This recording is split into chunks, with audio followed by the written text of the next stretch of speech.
WTH. What the hell? What the hell? What the hell? What the hell? What the hell? This is the WTH, the WTH podcast. Hold on to your butts. Jason Casey, Kareem Daniels, and Nate Darling. From the Darling New Media Studios. This is the WTH podcast. Hello and welcome into the WTH podcast. If you are watching us live on YouTube, welcome. Well, hold on. Live on Facebook. Yes. Welcome. Yes. Welcome. This will also be live. This will also be on YouTube later. As just an archived footage.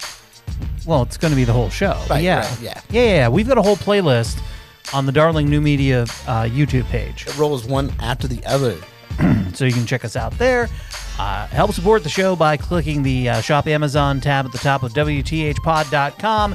It doesn't cost you anything extra and throws a couple of bucks our way with what you buy. So we're back on Facebook this week. As we're recording this, there is a celebration going on live in downtown Sacramento, as the Sacramento Republic have been given the honor of being the 29th MLS team. Bam! Woo. So Sacramento is Major League Finally. Soccer. Yeah. That brings us to the same level as illustrious cities like Portland, Salt Lake City, Yes. and Columbus. Although Columbus has an NHL team and an MLS team. So that's where we are. That's where we rank. But big excitement. They're going to be breaking ground in the rail yards, I believe, in the next day or so. They are so shovel ready that they're going to be starting construction like the day after the announcement. That's how far along this process was. Well, they've been sitting on it for like 5 years. Right, but they actually have the permits and everything that they need to do to get going. Yeah. Just because somebody sat on something for 5 years. There's a big hole at the end of Capitol Mall in Sacramento where they've been waiting for a skyscraper for longer than I've lived here. Yeah. It was an old story when I moved here 12 years ago. And so There's a couple of holes downtown like that. yeah, there's a bunch of a-holes downtown. Anyway. I thought Major League Soccer was going to do it to them again. You know, I think in the one of the big officials from the Sac Republic was I saw him on TV a little earlier tonight, and he said he's glad they didn't get the approval earlier because they wouldn't have had all the things in place that they needed in order for this to happen the way it happened. So it's sometimes when you don't get what you want right away, it ends up being better in the end because you weren't quite ready for it. Right. Sometimes you don't get, what you want, but you get what you need. Yeah, if you try sometimes, you might find Yeah. you get what you need. So crazy. Coming up on the show today, we've got a lot to get to. Let's see, we've got some small town news from Iowa. Let's see, there were some people that chartered a bus to a Trump march, and it didn't show up, and they were mad, but it didn't show up for a different reason. Okay. Plus, we've got we're going to hear from. How did that get crossed out on my list? We mentioned the YouTube channel. Check out the Darling New Media Facebook page and Instagram as well for all the stuff going on here. Bam. Big announcement for Darling New Media. We will be holding our grand opening celebration Monday, October 28th from 4 to 8 p.m. Okay. So right here, 730 Howe Avenue, Suite 425. We will be having refreshments. We will be showing people around the space, what we can do here, and I'm toying with the idea of doing a live podcast, this podcast live as a wrap up to the festivities. We'll be having door prizes as well. What? Yeah. Okay. All right. Yeah, some good stuff going on Monday the 28th. Hopefully we'll get some media types out here to cover it too, but just want to get people out to kind of see, because as an abstract concept, it's one thing, but when you actually walk in here and kind of see what everything is, how it works, what it really looks like. I mean, you can see on video what it looks like right now if you're watching on Facebook. But there's something different when you walk into a studio and go, oh, it feels like Oh, this is different. It feels like a studio. Yeah. So it's not radio studio, it's podcast studio. Podcast. Right. Studio. So it's not as pretentious as a radio studio. We didn't pay an engineer to scratch his butt to put this together. I scratched my butt while I was no, I didn't. You didn't. You never do. No. That's against your moral code. Well, conduct. you'd want to wash your hands before you started putting stuff back together again. Yes. That's what I'm saying. True. Engineers don't follow that rule. So if you go into a radio studio, it's gross. Ew. It's true. It's true. A little behind the scenes of the radio world. Oh man, come on. So Kareem, last week you mentioned that you had hurt your knee while sleeping. We have a diagnosis now. I have a torn meniscus. Damn. For the uninitiated, that's the cartilage in his knee. Yeah. So it's one of those injuries where there's not a whole lot they can do for it. That's not true at all. I had a torn meniscus in college, and they sewed it back together again. Yeah, but you exploded your knee. That's a different story. Yeah, I was actually playing baseball. I wasn't sleeping at the time. Right. But for regular people, there's not a lot that they do for it except for go in. The only thing they really do is if what the tear is actually comes off and it becomes an impingement in your knee. Sure. Then they'll go in and they'll clean it up. And they'll clean it Sounds up. so fun. But other than that, they don't really do a lot for it. Yeah, mine actually tore almost in half, and one half of it flipped up over the front of my kneecap. Yeah. Damn. And the cool thing was when I had the operation, I got a spinal, so I could watch it on the TV. Shit. So it's really cool when you watch someone operating on you. Yeah. Yeah, because my daughter did hers, and all they did was clean it up. Yeah. Like I said, and otherwise, there's not a lot they can do for it. You just kind of hope the blood flow goes back, and you kind of wait it out, and hopefully it heals. I think mine tore. I don't know. I don't know what happened to mine. Oh yeah, you had a lot more major knee injury. Everything in your knee blew up. It was bad times. Yeah. But to be fair, that mountain is your bitch now. Gave me a lot of character, that's for sure. Thank you, Mountain. Yep. The mountain made him humble. Iron Sheik style. And this weekend you had, Jason, your daughter's 3rd birthday party. Yes, we did. Yep. I planned it, and it was all my doing. So I felt pretty good about. I mean, it's pretty cool. Yeah. PJ Masks theme, because that's CJ's probably favorite thing. Mm-hmm. We had Allie, who does bubbles, and Miss Pops. Oh, cool. And she was out there. I think the adults enjoyed it more than the kids almost. Really? Yeah. I can't imagine that. No, but it was fun. It was a lot of fun. Other kids from the park wanted to play too, so they played for a little while. But then all of a sudden, it was like only kids from the park were playing. Like all the kids that had been at the party all got kind of squeezed out. But they'd already been doing it for like 50 minutes, so it was only an hour, so whatever. And then so it was cool. And then everybody came back to my brother and his friend and the kids, and my cousin and his wife and their kids all came, and my mom and my stepdad and my sister all came back to the house, and I had nothing to make, but I had some pasta and I had some sausage. And I don't have fucking 20 hours to fucking make him a brisket right now, or 5 hours even. This is called on standby, man. You always got one on standby. Oh man, no. So I was able to make dinner for 15, 16 people. Wow. Within like 45 minutes. Look at you. And I felt pretty. Chef Boyardee. It was pretty fun. Listen, it was cool to be able to feed everybody, not having to pay any money. No, that is impressive. Chris made a salad. It was just it was a spinach salad with some other stuff. And we were able to feed everybody, and people were able to have seconds, and so that was cool. I don't know. There was something that was really felt awesome about it. And then when everybody left at 8:30, it was I was in bed by 10. I was done. You felt like a grown up, didn't you? It's kind of what it felt like, Yeah, we and I texted you because Yeah, of course. because we had wanted to go, and we actually did a drive-by of the park. But what had happened was we decided it was time to get our little nugget a high chair. So we had gone out to Bye Bye Baby in Roseville, and we found a high chair, which we splurged and got one that was a little bit more expensive because it's something you use every day, and going chintzy on it was not what we wanted to do.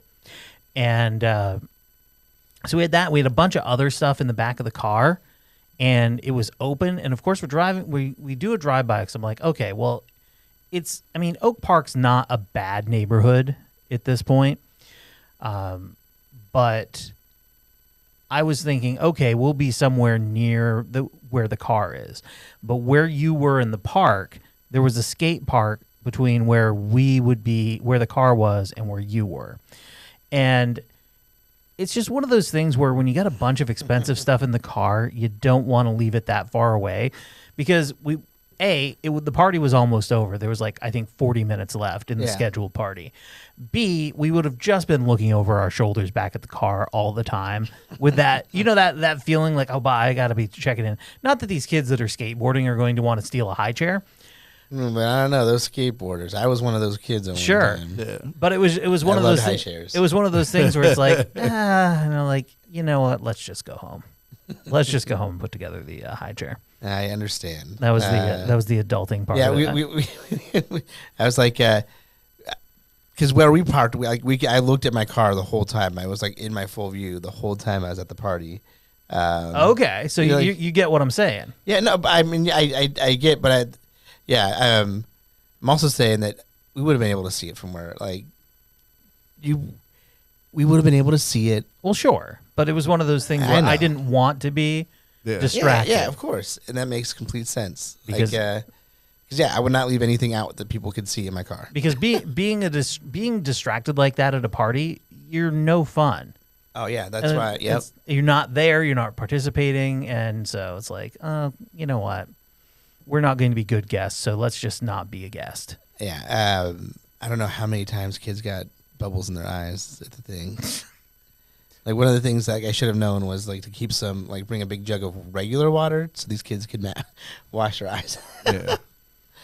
Yeah, I ended up with a flat tire on Friday. Ah, fuck that shit. I had a flat tire this week too. And what? Yeah.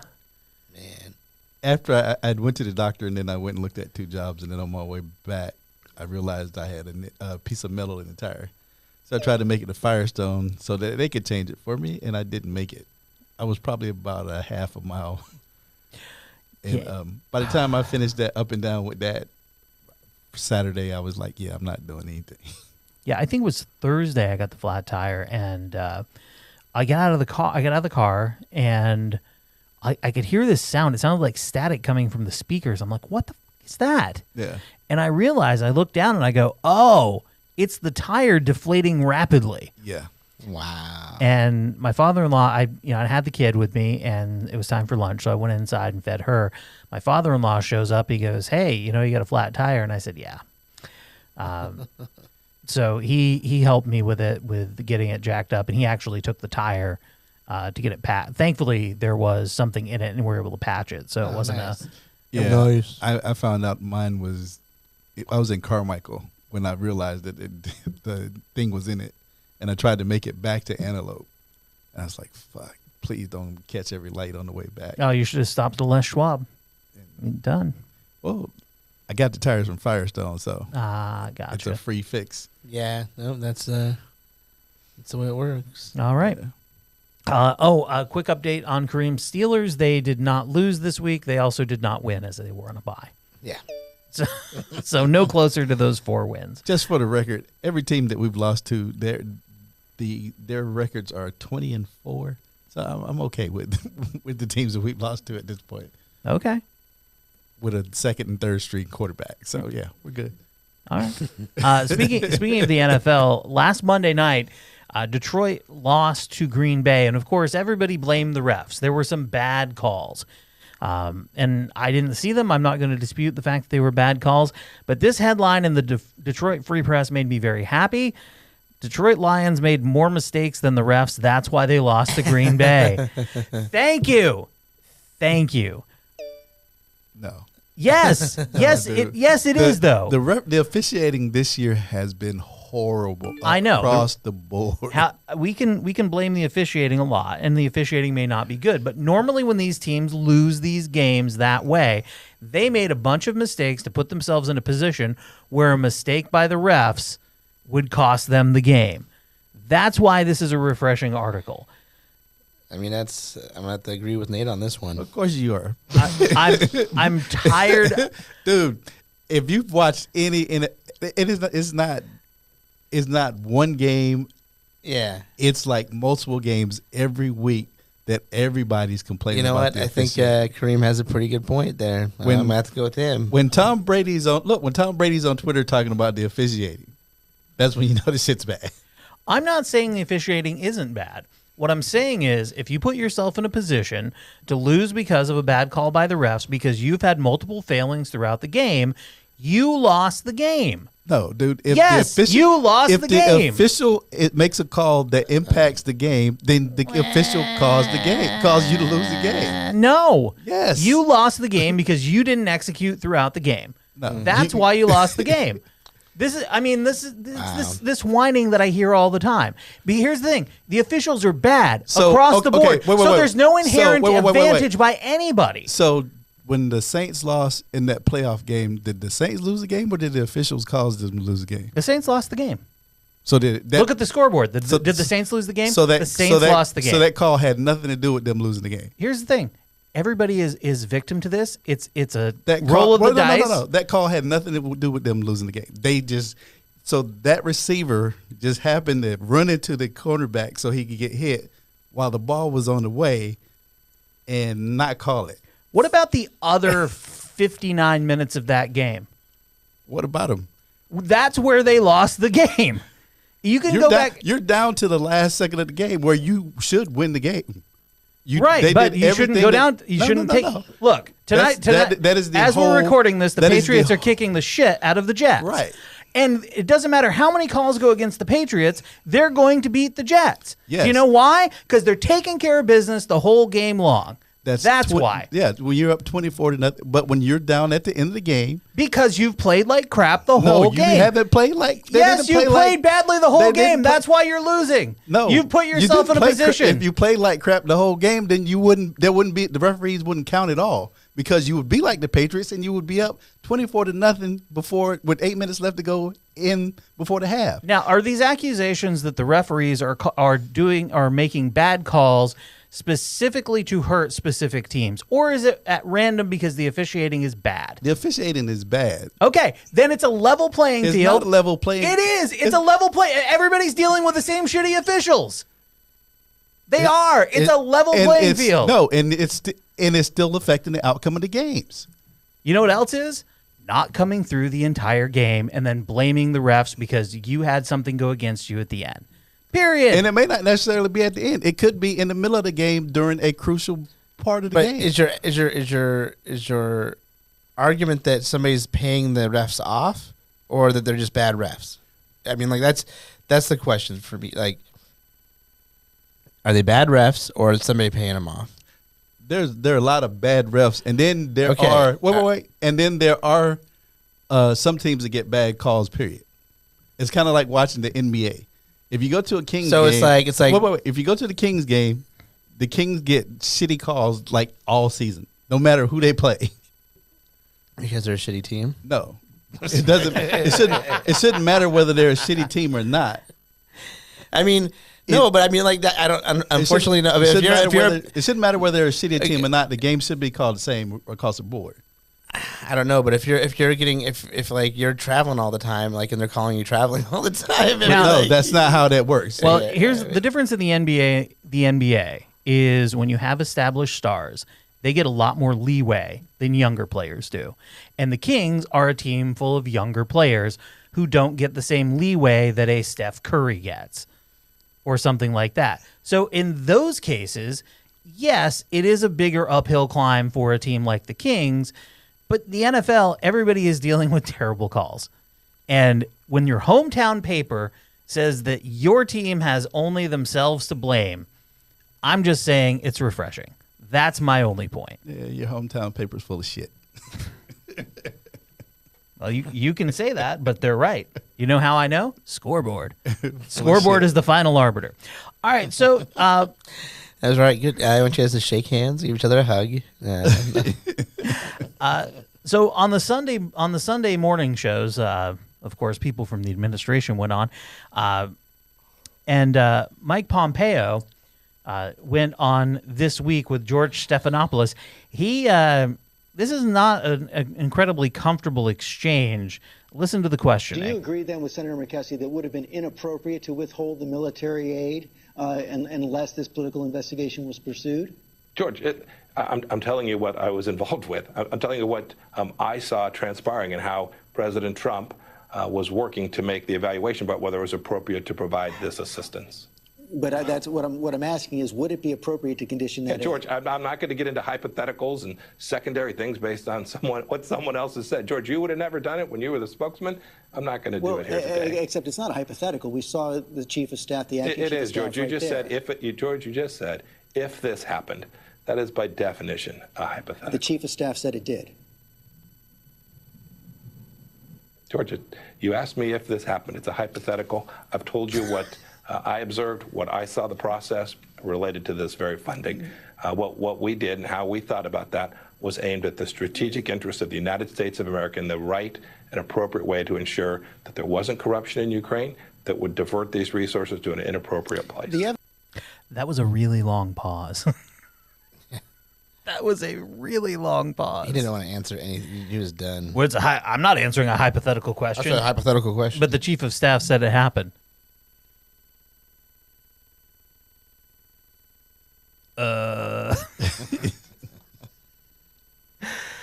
So weird. Anyway, I don't understand. I wonder what the fuck these people are gonna do after this. But then again, the media will probably give them a job. Oh well, Fox News has to hire people. CNN's bringing on a lot of these motherfuckers as contributors. Well, that's the thing is once you've been in an administration, there is some inherent value for you as a quote unquote expert because you can shed some light on stuff. Although this is such an aberration of an administration, I don't know that you can really shed light on what a normal administration would be going through because it bears no resemblance to that at all. Did either of you guys watch the premiere of Watchmen? I have not watched it yet. I have not either. But apparently, in episode 1, they recreated the 1921 Tulsa Race Massacre, which exposed viewers to an ugly chapter. Now, a lot of people, I never had heard about the Tulsa Massacre during school. Was this Black Wall Street? That's Black Wall Street. Yeah, Black Wall Street, yeah. And it was unknown to many Watchmen viewers who then expressed their disbelief on social media. So that's quite a way to start a show off. To be like, oh, hey. They didn't mention that in any of the previews. So it's got allusions to the landmark 80s graphic novel that inspired it, which thrills fans and newcomers alike, but a solemn nod to the real-world events appears to have left the greatest impression on viewers. The pilot episode opened with a stylized, searing recreation of the Tulsa Race Massacre of 1921, which was a 2-day explosion of violence in which white Oklahomans killed hundreds of African Americans and burned businesses in a prosperous district known as Black Wall Street. The attack is considered the single worst incident of racial violence in American history, according to the Oklahoma Historical Society. So, what do we think about that? I used to work with a lady who was one of the survivors of that. She was a kid when it happened, but she was one of the survivors. So that's where my first knowledge of it came from, and I was probably like 24. Oh, it's from this? Was from her. Oh, yeah. And so I did research. I actually been to Tulsa been to Black Wall Street since then. The first dropping of bombs on people from the air in the United States of America. It's one of the things that it's famous for. But I mean, but it's not. It's one of many incidents that happens where you give people a chance to pull themselves up by the bootstraps, and then they do, and then you get an angry white mob that come in to destroy what they built.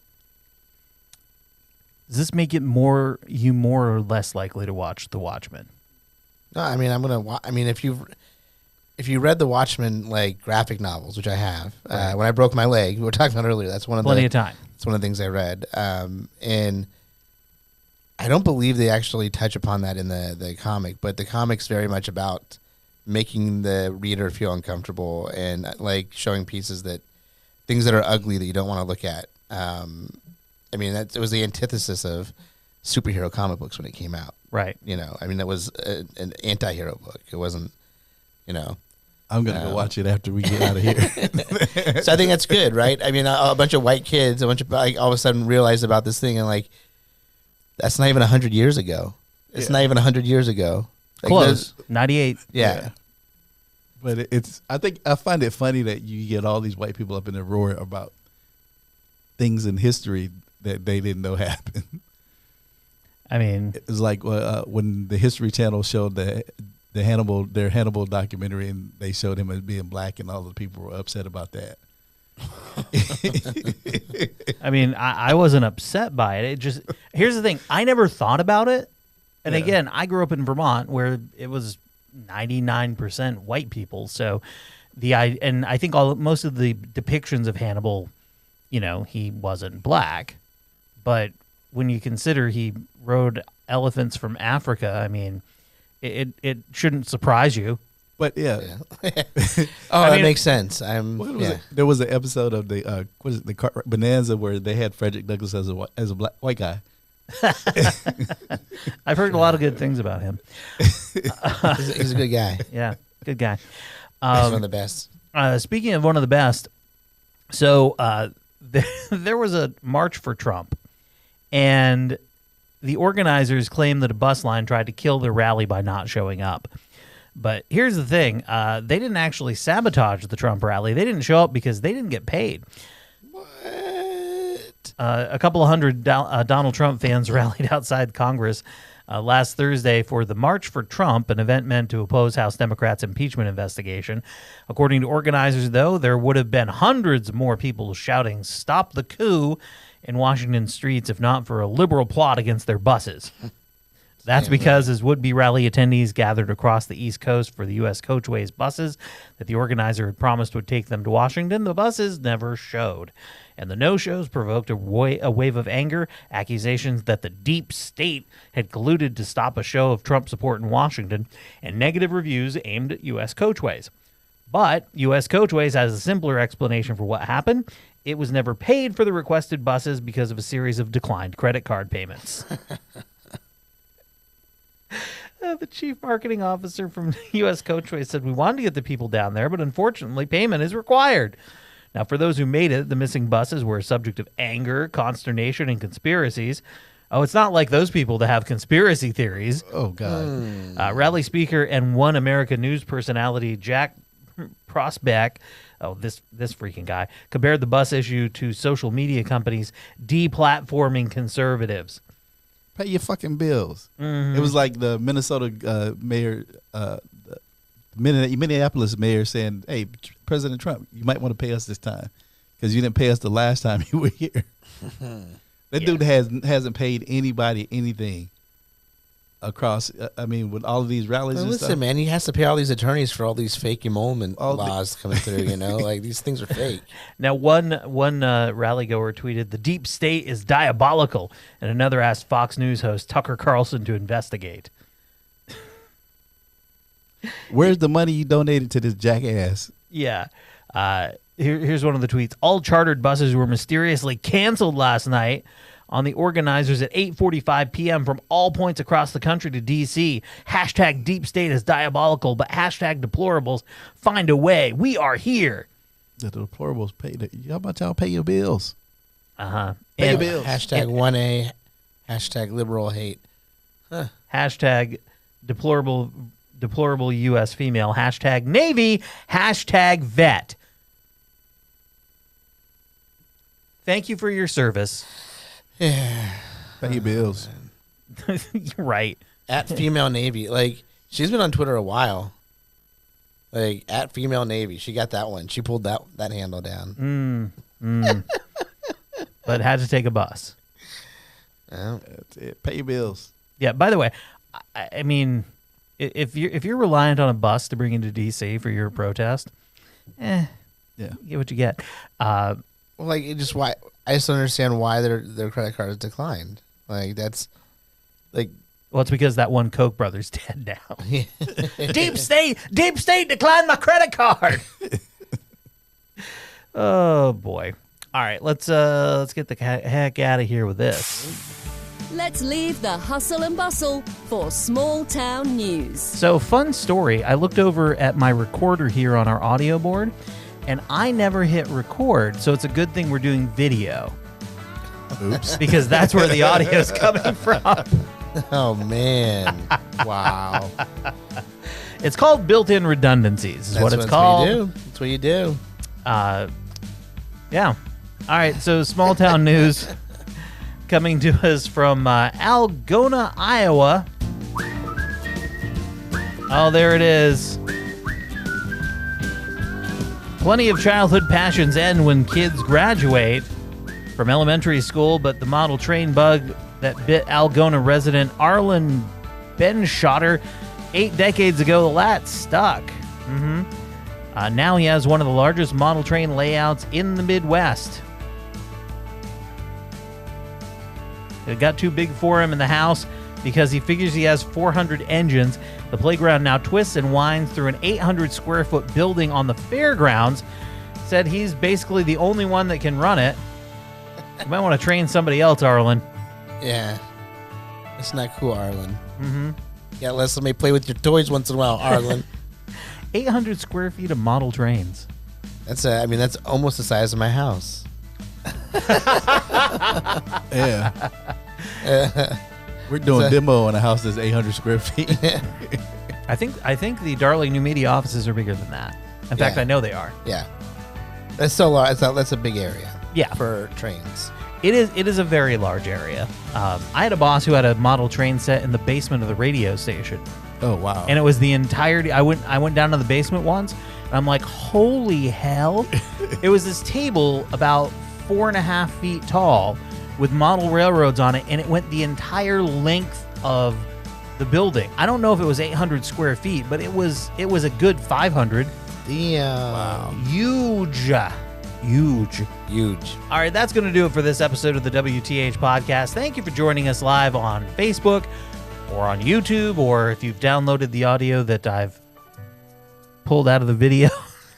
Just to let you know that he can do it all, though. I can do it all. Do it all. I can do the magical stuff. All right.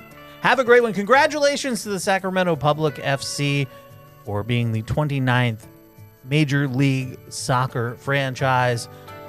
We are an indomitable city and an abominable snowman. Yes. Yep. Happy birthday. We'll see you Friday with another fresh new episode of the WTH podcast. Bye, everybody.